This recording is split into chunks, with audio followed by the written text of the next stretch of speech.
Coach Berson, you were just recently in Chicago teaching the U.S. Soccer A coaching course. What's that like, being there teaching the course in the U.S. Soccer headquarters during a World Cup year? Yeah, it was pretty exciting. It was a little odd being right there with the U.S. playing and not being able to be down at Grant Park with all those people. But we were involved with the course, so it's great in a World Cup year to be working with the coaches on the certification. I think we looked at a lot of things that are current in the game. The United States in particular, we pulled out a lot of game situations, a lot of tactics that the United States is using to try to model for our coaches, to try to imprint things down the line through, all levels of U.S. soccer. And, it was a great atmosphere, incredible to have all the coaches watching the game. When you have a bunch of coaches together, you got a bunch of experts. So there was a lot of opinions on a lot of different things, but, a great opportunity for us to take the game, put it up on the rack, take the game apart a little bit, and then look at all facets of it. So, and obviously the U.S. performance has been brilliant. Yeah, great. I mean, you talk about the U.S.'s performance, going into the World Cup, saying that we were going to be in the group of death, and what an accomplishment that would be just to get out of the group. And now that we are out of the group and looking at playing Belgium, what do you think that says for U.S. soccer? Well, we're not just out of the group. We were pretty comfortably out of the group. I mean, we could have had a couple other better results, in some ways. So I think it was a great accomplishment for our program on a national level. I think that, first of all, on a lot of levels, there's a lot of growth. I mean, decades ago, we would go out and talk to groups, and we would tell them how big the World Cup is and how many people watch the World Cup, and it's bigger than the Super Bowl. And, that's all gone by the board now. I mean, the United States has totally bought into the World Cup, which is a huge, huge factor for the continued growth of this game. On the performance aspect, I mean, what a great performance. To get out of that group is outstanding. Play Germany, pretty close, and really do a great job against Ghana, who, by the way, I think had 9 guys that played in the Champions League. A great team. Portugal's no slouch. So to come out of that group is fantastic and a real accomplishment. And now you line up against a team like Belgium that I think almost everybody going into the World Cup said, this is a real dark horse team. This is a team that could really do something. So congratulations, by the way, Jurgen and boys. We get to have them, But, that should be a great opportunity for us. Right, I think you make a great point. I mean, to get out of the group, but to get the results that we did. A win over Ghana is an extremely tough game and a big win for us.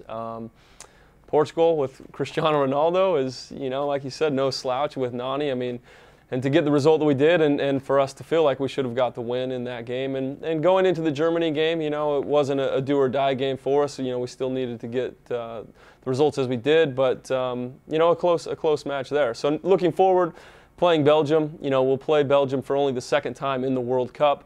The last time we played them was in 1930. We ended up beating them 3-0, and that was the year that the U.S. moved on to the semifinals. What are your thoughts on Belgium? Well, really, the last time we played them, I think, was last summer, and they drilled us. Yeah. And they're really good. I mean, this is a team that has players exported to all the top leagues. I think they have depth. They have great goalkeeping. They have a very well-organized defense. Their midfield is outstanding. If Lukaku's ready to go, they've got some guys that are really, really tough up top. So a difficult team, first of all, to break down. I think that's the first thing that you look at going into the game is, how are we going to break them down? Very difficult team to break down. Second of all, can they break us down? Yeah, but we did a really good job against Germany in midfield. When we dropped Michael Bradley as a sort of a second striker in as a 5th midfielder, we kind of jammed up the midfield against Germany. I think we can do that against Belgium. I don't think there's any question about that. The question is going to be, can we crack them? Can we get something from them? Because defensively, they're really a good team.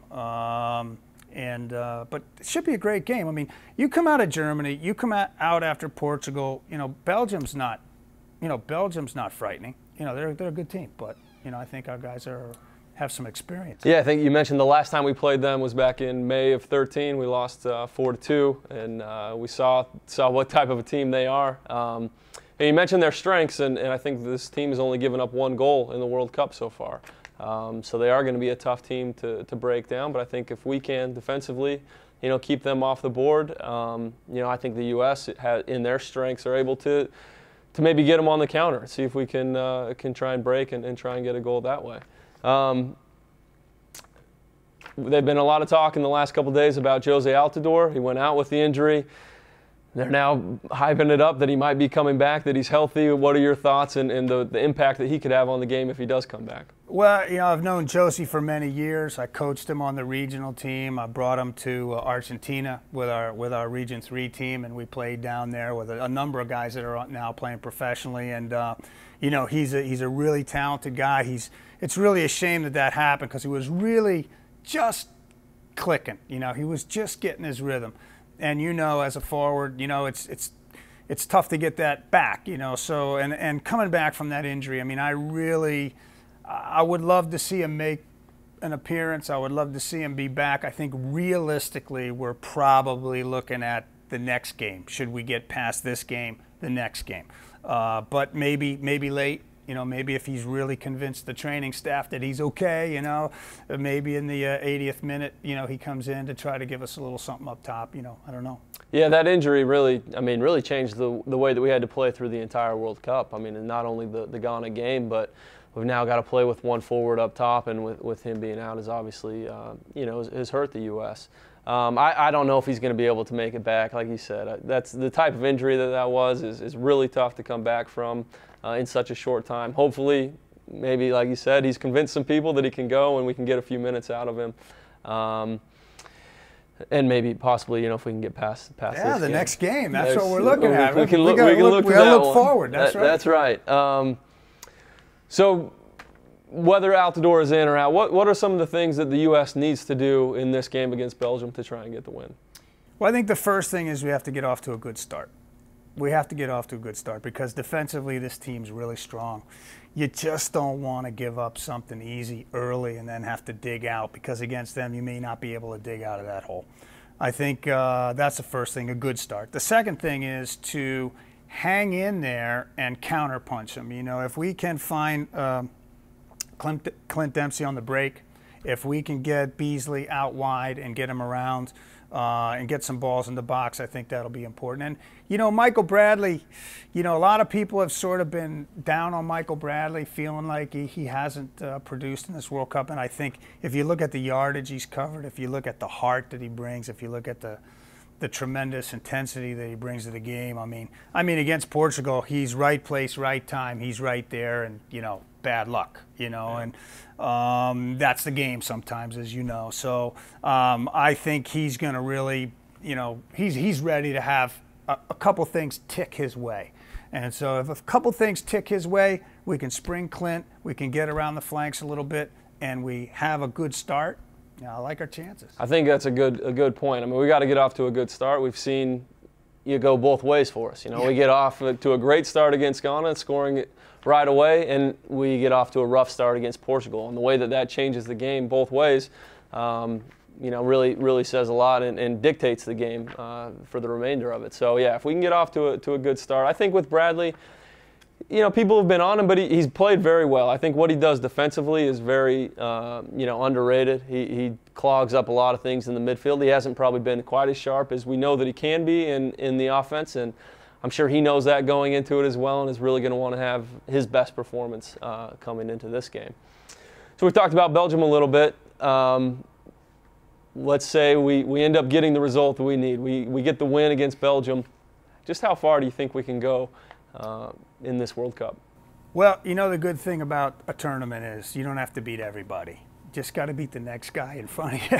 And I think that, you know, is it going to be Argentina? Is it going to be Switzerland? I mean, I don't know. You know, I think everybody would rather play Switzerland than Argentina on paper, but then again, you know, I think you just take it one game at a time. I think clearly the Belgian game, we will draw on the experiences of the Portugal game, the Germany game, the Ghana game. All those things go into the kettle now as the growth for our team. And I think the guys are going to do really well. And then that further goes into the next game. So listen, at this point, it's a tournament. At this point, the ball goes off the post and goes in, and you're through. The ball goes off the post and goes out. I mean, look at the penalty kicks we've seen. Yeah, we're right there. We're right there. And I think that's the key for this World Cup, is that the United States, are we a favorite? No. You know, we're not favored to win this World Cup. We may not have the depth and the firepower to really get through another couple of rounds like some of the other favored nations. But you know what? We have to be in the conversation now as a recognized soccer power. We're not just, oh, they also play in the United States. You know, we've now earned our stripes against some of the top teams, and this is why people are going crazy in Central Park in New York and Grant Park in Illinois and all over the countries, because, you know, they know the United States is here to stay, and I think that's the really cool thing right now. Yeah, I think you're absolutely right. I think we, you know, the U.S. now is a team that nobody wants to play. You know, nobody wants to match up against us. We've played some of the top teams, you know, going up against Germany and gave them a great run. Portugal, we've seen it against Ghana. So I think being a tournament, anything can happen, like you mentioned, anything off the post, and nobody wants to play the U.S., which is a big change from past World Cups. Well, the next game for the U.S. will be on Tuesday, July 1st at 4 p.m. versus Belgium. Coach, thank you for taking the time with us. That's our World Cup preview.